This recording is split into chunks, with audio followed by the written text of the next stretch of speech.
So after a convincing win against St Johnstone, Rangers finished the weekend 2 points clear at the top of the table. The immediate reaction is, well, if you'd have said this a couple of months back, probably every single Rangers fan would have thought you were completely off your head. With the complete disarray that Michael Beale left in after the summer signings and what went wrong at the start of the season, first defeat to Kilmarnock, the Old Firm loss, the 3-1 defeat to Aberdeen, being 7 points behind, we thought all was completely lost up until this weekend. Now, when you cast your mind back to the podcasts that, for whatever reason, we decided to start a podcast at the start of this season with a common theme after Clement was appointed the manager of Rangers, and that was all we needed was to get to the January transfer window and having taken maximum points from all of those games and see where we go from there, because at the end of the day, during that transfer window, whoever had the better window was probably going to go on to win the league. And when that transfer window came, you'd probably forgive a lot of Rangers fans for being almost frustrated. Obviously at the start of the window we had Silva come in, and throughout the transfer window there was one thing that we all unanimously wanted, and that was a goal scoring striker, considering injuries to Danilo, Roof, and we had Dessers leading the line. Obviously Lammers, who we debate whether he's a football player, never mind a striker, him leaving. It was worrying to see that we were going to leave that transfer window and go on the rest of the season without that goal scoring striker. But there'll be a lot of Rangers fans that are, willing to be proved wrong. We're proved wrong, and well, I don't really like to use the term proved wrong. I would prefer to use the term relieved. I mean, what Clement has done from the time he came into the door up until this point of the season could be something that Rangers fans only dreamed for this season. Now, after that St Johnstone game, obviously Twitter is the best place to be for post-match reaction, regardless if it's from us or from everybody else. It's just a great place to be for reaction in general. If you already have a Twitter or an X account, or if you fancy creating one to join in that conversation, then remember to follow the BlueSea podcast on X. We'd really appreciate it. So first tweet's a bit of a humble one. All we are is top of a league, by the way. Absolutely zero is even close to being wrapped up. They're very poor, meaning Celtic, but they are bound to get better. Things can change in an instant. I'm seeing far too much celebrating for being 2 points clear. Save it for when it matters most. I mean, I'm in two minds about this kind of stuff, because at the end of the day, the fact that we managed to claw back all those points, the fact that we've managed, after all hope was lost, to go 2 points clear at the top of the table at any part of this season should be something that should be celebrated, because it's a big thing to do, regardless of, how poor they've been for this season so far, this part of the season so far. At the end of the day, I mean, I've seen a lot about, it's just a really poor Celtic team. Celtic have managed to somehow hand Rangers a 2 point lead. At the end of the day, all you can do is win your games. That's all you can do, and leagues are decided by one team winning more games, gaining more points than the other team. But I do have to agree in a sense that there's still a lot of games go to the end of the season. No one really should be celebrating a title at all, because there's so many games to be played. We've still got 2 Old Firms to play as well, and let's not go under the assumption that Celtic are going to be this poor all season. They will eventually get better. They're not going to go dropping this many points. If we want to put the pressure on, we can only prepare for that to eventually happen across the city, and that means we need to continue being ruthless in games.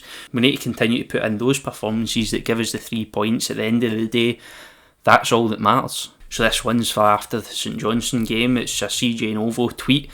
It's a PlayStation controller with the circle button, which is shoot, and it's only got a circle button, and he says, "Someone give this to Dessers." Now, Dessers, especially on this channel, has been completely polarising within the Rangers support, and I took a lot of flack in my last video with the last match reaction of criticising Dessers, even though he got 2 goals. And my opinion on Dessers is, yes, I mean, when you look at his numbers, he's not the worst striker we've ever seen and we've ever seen in general, but let's be honest, if you take his numbers out of the equation, the numbers are still there. You just don't look at them first and you look at purely performances and the chances he's had. And his performances on the pitch, he is still a massively frustrating player, and it's a shame because when you look at Dessers on that pitch, he kind of wears his heart on his sleeve. He's passionate, he wants the best for the team. He's the kind of player that it's only frustrating because, you know, if he was putting more of those chances away, he'd be a firm fan favourite. And let me say, if he put half the chances he got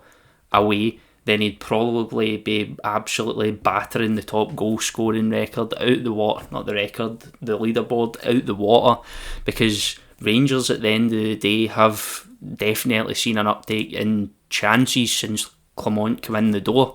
And obviously, as I said earlier, the goal scorer that we wanted during the summer, I firmly believe that if we did get them in the door in front of Dessers, then we would be seeing a lot of those chances, a lot more of those chances being put away. It seems like at times he's still got that kind of lack of confidence. You can see it creeps in, and a lot of people would argue that some of his chances were almost fluky. Well, let's give him the benefit of the doubt. He still scores goals. He's still a player that somehow manages to get himself onto the end of those chances, so you're kind of caught between, you know, two minds with a player like Dessers, because on one hand, you know, a lot of those chances get missed, but on the other hand, he's finding himself in a lot of the right areas, and it only seems like it just takes that, you know, light bulb to go off in his head, that penny to drop in terms of, you know, confidence and getting that momentum going. If, let's be honest, if for the rest of the season Dessers sees, you know, an uptake in clinicalness, then we're going to be a very, very dangerous team going into the end, the rest of the season. Another tweet, 4 Lads Had a Dream, says, as everything settles down, the thing about today is it's minimum of fuzz. We weren't troubled, always in control and patient. We were always going to get there. Clement has got us organised and playing. We are well on the way to where we need to be under his guidance. And when you compare it to the absolute shambles that Beale left us, who by the way has now been sacked after 12 games as head coach of Sunderland, I mean, it's completely night and day. We were screaming out during that period for some sort of identity, and although our football now is being debated, you know, outside, you know, Rangers fans, is whether it's good football or bad football. At the end of the day, this isn't Clement's squad. Yes, he's added some players in there, but what he inherited is not going to take, you know, one January transfer window to fix. It's going to take a couple, and we all knew that ever since he came in the door, ever since he walked in the door, because we spent so much money in the summer. You know, it's going to be a lot harder to bring those players in January, and obviously we spent $4.5 million on Diamande, who by the way looks to be an absolutely incredible buy. We're never going to be looking to completely revolutionise and strip away the squad in one window, so I would say I can't see this team being Clement's finished article until probably 1, the summer, or 2, the January window of next season. But to be honest, I think the football has been, you know, a lot better. I don't know whether it's because the bar was so low under Beale, but I think the football has generally been enjoyable to watch. It's been exciting to watch. The fans have bought back into it as well. It seems like he's got a style of play, and the fact that he's almost completely motivated and turned around the mentality of the players, it's drawing the fans in, it's engaging the fans. And to me, if all of these things are happening, that usually signifies that there is a good style of football and there's good football being played. So next tweet from Penna Cartel. So we've got Tav Butland, most goal contributions in the league for Tavernier, most clean sheets in the league for Butland. And well, we all know what we're going to get from Butland. It's a shame because he's a player that, you know, isn't really the talking point of many fans, but that is almost, well, not almost, it is definitely a good thing. He's doing his job properly. That's all you can ask for them. But for Tavernier, considering the criticism that he had at the start of the season, there was a lot, we were debating whether he was, captain material. The fan base were debating whether to get rid of him in the summer, whether a clear out of the old guard was needed. But James Tavernier is yet again proving that he can step up when it counts, and under management who actually plays football under a good experienced manager, James Tavernier can always flourish. I mean, let's be honest, every single player in this team looked horrendous. There was not one player apart from Jack Butland who didn't look horrendous under Michael Beale, so it just goes to show, under good guidance, what Tavernier can actually do. So Hendy tweeted, could be an important factor, it might not be. However, in the next 3 league games, Celtic will not play before us. We'll play before them twice and play the other fixture at the same time. Either way, it's a great chance for us to mount ever-growing pressure on them. I mean, it's a great position to be in. A lot of Rangers fans are probably, more than used to. There'll be a full generation of Rangers fans who've grew up on us trying to chase down Celtic, other than the 55 season, obviously, but a lot of Rangers fans probably getting used to chasing that top spot in the table. So, it's going to be a big test of mentality for these players being in that top spot again, and we'll get to see what the spine of the squad are made of in terms of mentality, and what kind of job Clement has done changing the mentality of the players going forward. I mean, when you're in front and you're playing games before, Celtic play games, it's a massive opportunity to, other than just, solely trying to grind out games, it's also an opportunity to pile on the pressure mentally, because at the end of the day, whether you're first or second, whether you're chasing or you're leading, that does play a psychological effect into the way you play football. At the end of the day, it does bear on the players' minds.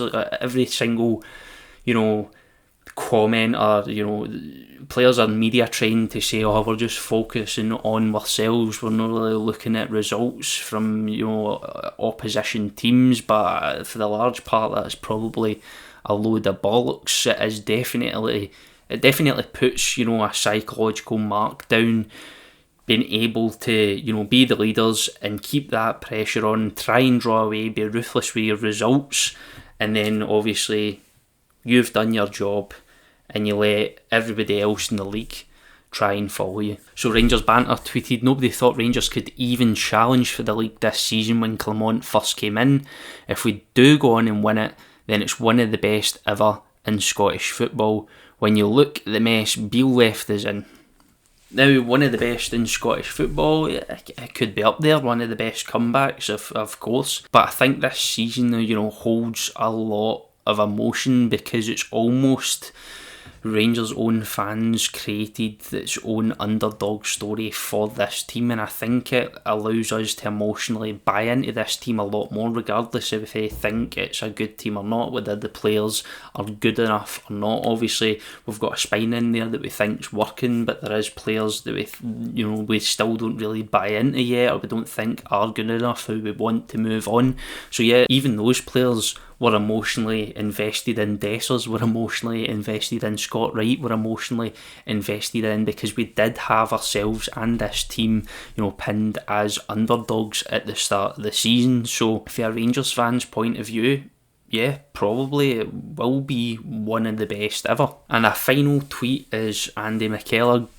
Today a good example of why VAR should stay. You had a referee twice scared to give blatant penalties.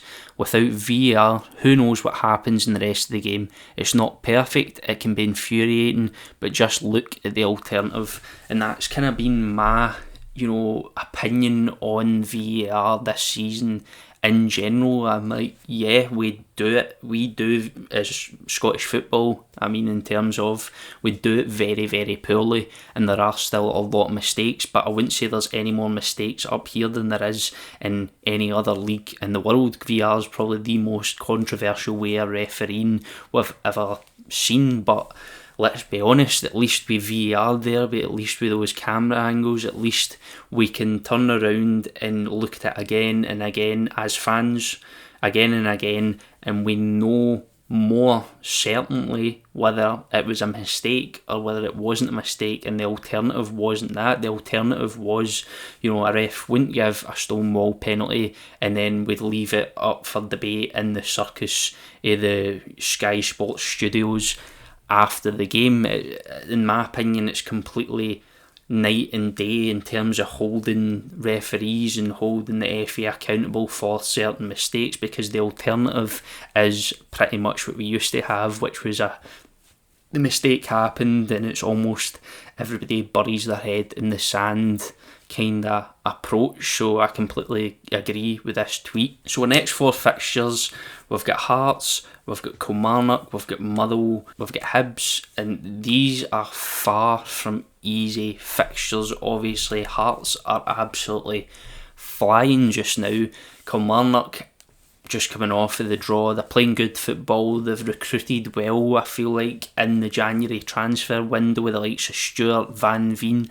They're going to be an incredibly tough, we always find it hard, any team really finds it hard going to Rugby Park, and not only just because of the pitch but the way Kilmarnock are playing just now.